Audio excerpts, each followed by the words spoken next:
The Selfish Path to Romance. Download Chapter 1 for free at drkenner.com. This is from Joe. Dear Dr. Kenner, I am a 30-year-old gay man.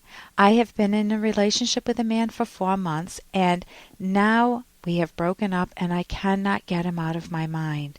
I found him to be a mix of very attractive traits. He was delicate and tender, an entrepreneur with adopted children, and very unattractive traits. He had a cold and aloof side of him, and he held irrational ideas. We broke up because I lost my temper often regarding his irrational ideas. It's been over a year now since we broke up, yet I can't forget his good qualities. I regret my own angry tirades. I have a lingering desire for him that causes me nothing but pain and heartache.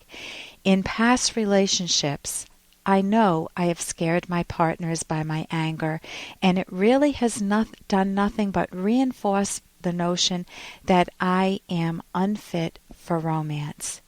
There's more. I find it hard to connect to people.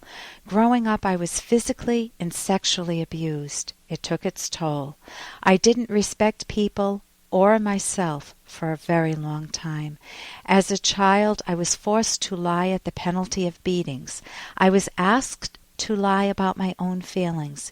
In one really horrific event, I was being beaten by my mother until I proclaimed that I was happy and I put a smile on my face.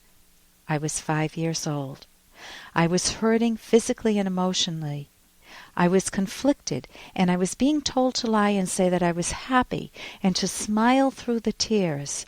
I remember screaming so much that I lost my voice. I grew up feeling like an alien in a hostile world. Given that background, what do? I feel so mixed. I deeply respect and admire many aspects of this man. Other aspects make me sick to my stomach. How can I work through this often debilitating longing for a man I no longer want to desire and I sometimes hate? Thank you in advance for your advice, Joe. Joe, I think that you're on the right track. You're being honest about what's gone on in your past. You can openly face it. You can openly tear open that wound of what your mother did to you. And I know you had more abuse. Your email was longer. And you can take a look at that and just have empathy for the child that didn't get that love that you wanted and deserved from a mother, and longed for some connections to human beings that were decent. And then you're hopeful. You're able to somehow still keep that hope alive and not go into a cave, but still long for romantic relationships. And you find partners. You're gay, so you find partners, and you admire many aspects of them. But then, if you, like with the current relationship, when you find something that doesn't meet your expectation or really doesn't work, it's almost like it confirms your childhood view that people will let you down, that they're not to be trusted, or that they can't be reached, or that they're irrational. And it triggers the scream, that 5-year-old scream. It triggers your anger because that was your coping strategy as a child. And then that in turn makes you feel irrational because your method of trying to reach out to them is the scream, which we understand came from abuse, but it doesn't help you. And it's not easy to turn that around. How do you turn that around? I know even small habits. I used to pick my nails, and man, that took me over a decade to break that habit.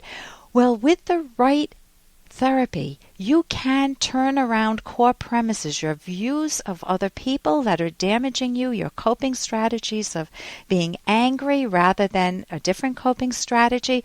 With this particular man, it sounds like you need to recognize that he's a mix, that there were aspects that could have been relationship breakers. You didn't match on your philosophical outlook on life. I know you said that in your longer email. And that can be a relationship breaker, even though you love many aspects of him. But more profoundly, most of us hurt most when we feel like our own identity is shaken, when we feel like we've acted against our own best interests. So what I recommend is going to my website, drkenner.com, getting the book Mind Over Mood, and also going to academyofct.org, academyofcognitivetherapy.org, and getting a therapist in your neck of the woods. I'm Dr. Ellen Kenner on the Rational Basis of Happiness. Here's an excerpt from The Selfish Path to Romance, the Serious Romance Guidebook by clinical psychologist Dr. Ellen Kenner and co-author Dr. Edwin Locke, who's world famous for his theories in goal setting. To have self-esteem, start with the premise that you are, in principle, worthy of your own happiness. Reject as outrageous any doctrine that says you are born evil. In reality, you are born neutral. You create your own moral character. Further, if you have accepted the altruistic idea that you exist merely to please and serve others, you are doomed from the start, because you have decided that others are worthy of achieving their own values, but you are not. Selfless people cannot have self-esteem because they have no self to esteem. You can download Chapter 1 for free by going to drkenner.com, and you can buy The Selfish Path to Romance at amazon.com.